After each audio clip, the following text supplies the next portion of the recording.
ఆదికాండము 41వ అధ్యాయము. 2 ఏళ్లు గడిచిన తరువాత ఫరో ఒక కల కనెను. అందులో అతడు ఏటి దగ్గర నిలిచియుండగా చూపునకు అందమైనవియు బలిసినవియు నైన 7 ఆవులు ఏటిలో నుండి పైకి వచ్చుచు జమ్ములో మేయుచుండెను. వాటి తరువాత చూపునకు వికారమై చిక్కిపోయిన మరి 7 ఆవులు ఏటిలో నుండి పైకి వచ్చుచు ఏటి ఎడ్డున ఆ ఆవుల దగ్గర నిలుచుండెను.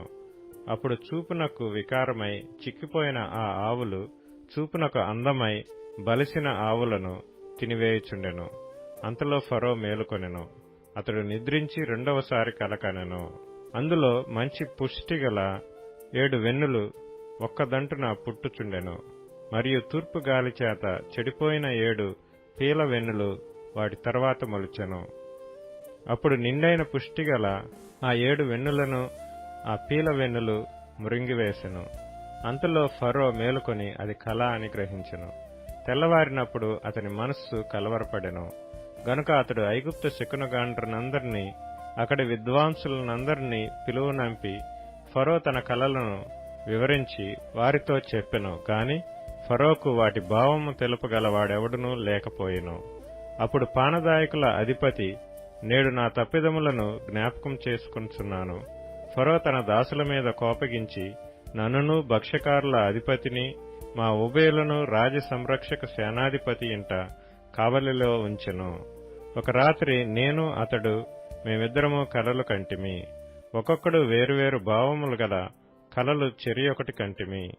అక్కడ రాజ సంరక్షక సేనాధిపతికి దాసుడై యుండిన ఒక హెబ్రీ పడుచువాడు మాతో కూడా ఉండెను.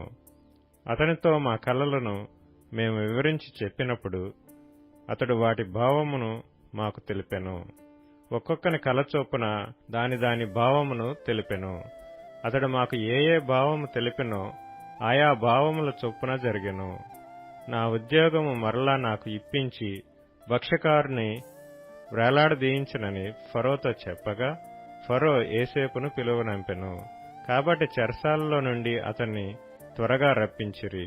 అతడు క్షౌరము చేయించుకొని మంచి బట్టలు కట్టుకొని ఫరో యొద్దకు వచ్చెను. ఫరో యోసేపుతో, నేనొక కల కంటిని, దాని భావమును తెలుపగల వారెవరనూ లేరు. నీవు కలను విన్న ఎడల దాని భావమును తెలుపగలవని నిన్ను గూర్చి వింటినని అతనితో చెప్పినందుకు యోసేపు, అది నా వలన కాదు, దేవుడే ఫరోకు క్షేమకరమైన ఉత్తరమిచ్చునని ఫరోతో చెప్పెను. అందుకు ఫరో, నా కలలో నేను ఏటి ఒడ్డున నిలుచుంటిని. బలిసినవియు చూపునకు అందమైనవియు నైన 7 ఆవులు ఏటిలో నుండి పైకి వచ్చి జమ్ములో మేయుచుండెను. మరియు నీరసమై బహు వికార రూపం కలిగి చిక్కిపోయిన మరి 7 ఆవులు వాటి తరువాత పైకి వచ్చెను. వీటి అంత వికారమైనవి ఐగుప్తు దేశమందు ఎక్కడనూ నాకు కనబడలేదు. చిక్కిపోయి వికారంగానున్న ఆవులు బలిసిన మొదటి 7 ఆవులను తినివేశెను. అవి వాటి కడుపులో పడెను గాని అవి కడుపులో పడినట్టు కనపడలేదు. మొదట ఉండినట్లే అవి చూపునకు వికారముగా నుండెను. అంతలో నేను మేలుకొంటిని. మరియు నా కలలో నేను చూడగా పుష్టిగల 7 మంచి వెన్నులు ఒక్కదంటున పుట్టెను. మరియు తూర్పు గాలి చేత చెడిపోయి ఎండిన 7 పీల వెన్నులు వాటి తరువాత మొలిచెను. ఈ పీల వెన్నులు ఆ మంచి వెన్నులను మృంగివేసెను. ఈ కలను జ్ఞానులకు తెలియచెప్పితిని గాని దాని భావమును తెలుపగలవారెవరనూ లేరని అతనితో చెప్పెను. అందుకు యోసేపు, ఫరో కనిన కల ఒక్కటే, దేవుడు తాను చేయబోవుచున్నది ఫరోకు తెలియచేసెను. ఆ 7 మంచి ఆవులు 7 సంవత్సరములు, ఆ 7 మంచి వెన్నులను 7 సంవత్సరములు. కల ఒక్కటే. వాటి తరువాత చిక్కిపోయి వికారమై పైకి వచ్చిన 7 ఆవులను 7 సంవత్సరములు. తూర్పు గాలి చేత చెడిపోయిన 7 పీల వెన్నులు కరువుగల 7 సంవత్సరములు. నేను ఫరోతో చెప్పు మాట ఇదే, దేవుడు తాను చేయబోచున్నది ఫరోకు చూపించెను. ఇదిగో, ఐగుప్తు దేశమందంతటను బహు సమృద్ధిగా పంట పండు 7 సంవత్సరములు వచ్చుచున్నవి. మరియు కరువుగల 7 సంవత్సరములు వాటి తరువాత వచ్చును. అప్పుడు ఐగుప్తు దేశమందు ఆ పంట సమృద్ధి యావత్తును మరువబడును. ఆ కరువు దేశమును పాడు చేయును. దాని తరువాత కలుగు కరువు చేత దేశమందు ఆ పంట సమృద్ధి తెలియబడకపోవును. ఆ కరువు మిక్కిలి భారముగా నుండును. ఈ కార్యము దేవుని వలన నిర్ణయింపబడి ఉన్నది. ఇది దేవుడు శీఘ్రముగా జరిగించును. అందుచేతనే ఆ కల ఫరోకు రెట్టింపబడెను. కాబట్టి ఫరో వివేక జ్ఞానములు గల ఒక మనిషిని చూచుకొని ఐగుప్తు దేశం మీద అతని నియమింపవలెను. ఫరో అట్లు చేసి ఈ దేశం పైన అధిపతులను నియమించి సమృద్ధిగా పంటబండు 7 సంవత్సరములలో ఐగుప్తు దేశమందంతటను 5వ భాగం తీసుకొనవలెను. రాబోవు ఈ మంచి సంవత్సరములలో దొరకు ఆహారమంతయు సమకూర్చి ఆ ధాన్యము ఫరో చేతికి అప్పగించి ఆయా పట్టణములలో ఆహారమునకై భద్రం చేయవలెను. కరువు చేత ఈ దేశము నశించిపోకుండా ఆ ఆహారము ఐగుప్తు దేశంలో రాబోవు కరువు సంవత్సరములు 7 ఈ దేశమందు సంగ్రహముగా నుండునని ఫరోతో చెప్పెను. ఆ మాట ఫరో దృష్టికిని అతని సమస్త సేవకుల దృష్టికిని యుక్తమై ఉండును గనుక అతడు తన సేవకులను చూచి, ఇతని వలె దేవుని ఆత్మగల మనుషుని కనుగొనగలమా అని అనెను. మరియు ఫరో, దేవుడు ఇదంతయు నీకు తెలియపరచును గనుక నీవలే వివేక జ్ఞానములు గలవారెవరనూ లేరు. నీవు నా ఇంటికి అధికారివై ఉండవలెను. నా ప్రజలందరూ నీకు విధేయులై ఇందురు. సింహాసన విషయములో మాత్రమే నేను నీకంటే పైవాడనై ఇందునని యోసేపుతో చెప్పెను. మరియు ఫరో, చూడుము, ఐగుప్తు దేశమంతటి మీద నిన్ను నియమించి ఉన్నానని యోసేపుతో చెప్పెను. మరియు ఫరో తన చేతినున్న తన ఉంగరము తీసి యోసేపు చేతిని పెట్టి సన్నపు నార బట్టలు అతనికి తొడిగించి అతని మెడకు బంగారు గొలుసు వేసి తన 2వ రథం మీద అతన్ని నెక్కించెను. అప్పుడు వందనము చేయుడని అతని ముందర జనులు కేకలు వేసిరి. అట్లు ఐగుప్తు దేశమంతటి మీద అతన్ని నియమించెను.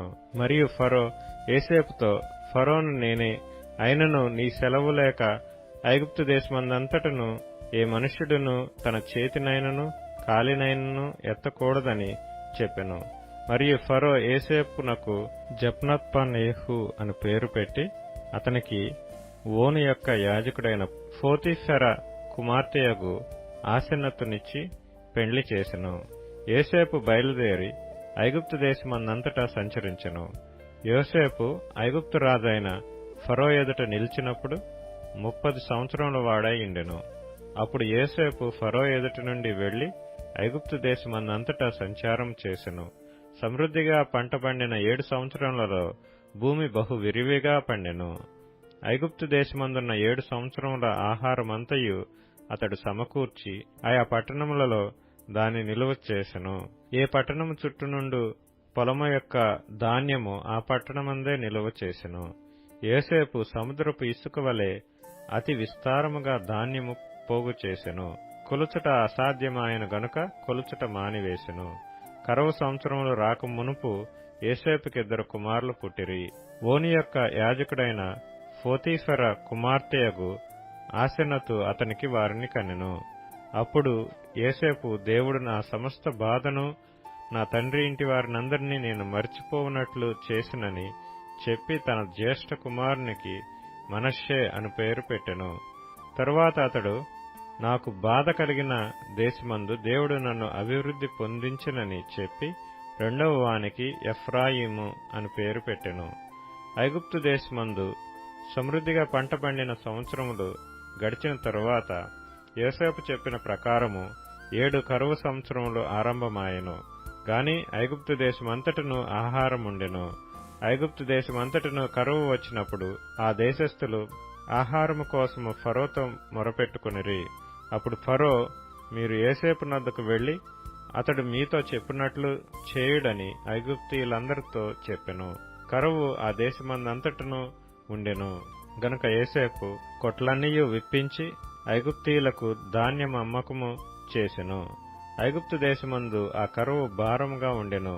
మరియు ఆ కరువు ప్రతి దేశమందు భారమైనందున సమస్త దేశస్థులు యోసేపు నొద్ద ధాన్యము కొనుటకు ఐగుప్తునకు వచ్చిరి.